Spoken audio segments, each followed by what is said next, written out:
Hello, friends. Today's story is Grumpy Monkey. Oh no, Christmas! By Suzanne Lang and illustrated by Max Lane. Let's get started. Oh, is that a banana and a frog? Is the frog sitting on the banana with a red bow? Hi, frog. Grumpy Monkey. Oh no, Christmas. It was a grizzly, dizzy December day, just as it had been all week. Jim Pansy wasn't in the mood to celebrate. Can it be nice for one stinking day? Jim sighed and set out into the wet search of breakfast. But when he finally found a banana, it was green.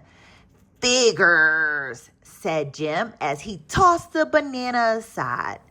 Are you going to eat this? Asked his neighbor Norman. No, said Jim. It's not right. I'll ripen it in your stomach, said Norman. You didn't even peel it, Jim said. The peel's where all the vitamins are, said Norman. I don't think that's true, said the water buffalo from beneath the tree. Who cares if it's true, said Oxpecker. It's almost Christmas and everyone knows green bananas are much more Christmassy than the yellow ones because green is a Christmas color. I'm so excited for Christmas. The weather stinks. The bananas stink. What's there to celebrate when everything stinks? Snapped Jim. Nothing to celebrate? Oxpecker couldn't believe it. But it's such a magical time of the year. There are presents and visiting relatives and decorations. Oh no, not decorations, said Water Buffalo. Of course decorations, chirped Oxpecker as she wrapped some berries around Water Buffalo's horns. Decorations help spread Christmas cheer. See, Jim, don't you feel like celebrating now? No, said Jim, and he stomped away. Jim was so busy stomping, he didn't notice Marabou. Why are you stomping around, Jim? Asked Marabou. You should celebrate. It's such a magical time of year. Celebrate? I don't feel like celebrating, said Jim. Maybe a song will help. La la la la la la. Ugh. Jim held his ears and stomped on. Stomp, stomp, stomp. Right into a puddle of mud. Hooray, Jim. You're just in time to enjoy some of our holiday treats, croaked the frog. Nothing makes you want to celebrate like a little fly pot pie. Am I right? Said Bullfrog. Celebrate me? I don't feel like celebrating, said Jim. Somebody's grumpy.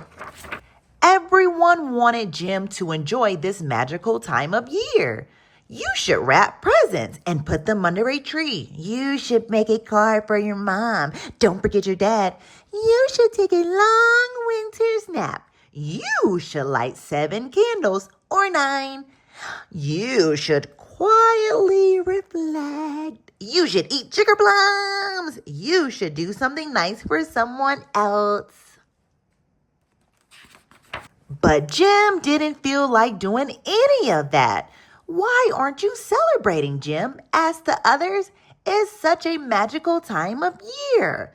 The bananas aren't ripe. I'm soaked and covered in mud. This fly is driving me crazy. And you're all giving me a headache. How can I celebrate when everything stinks?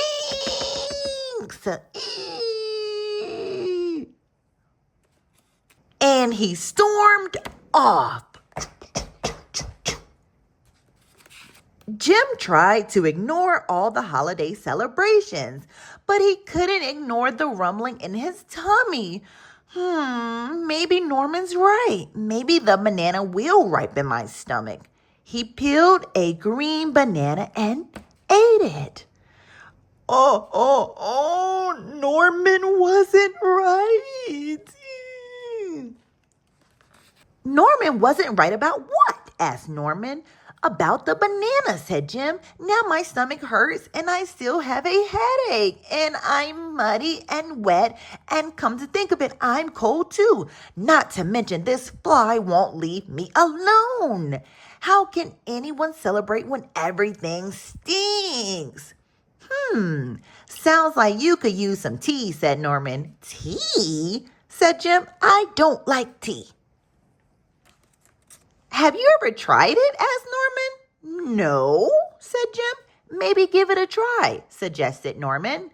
Jim took a sip of tea. It warmed him all the way to his tummy. In fact, it started to make his tummy feel better. It's made with mint leaves that grow right here. Pretty nice, huh? Said Norman. I never noticed the mint leaves, said Jim. They do a good job of blending in, said Norman. Can I get that for you? Said Chameleon. Thanks, said Jim. I guess there are a lot of things I haven't noticed. It can be hard to notice things when you've got a lot of complaints, said Norman. Jim looked around. He noticed how pretty the raindrops looked on the leaves, and that the holiday tree made a pretty good umbrella, and that he was surrounded by loved ones. Taking time to notice the good things can make your problems seem smaller, said Norman. Jim agreed. And that was a reason to celebrate. The end. What an awesome story, guys. Hey, friends, but if you like that story, don't forget to like and subscribe. Happy reading, friends.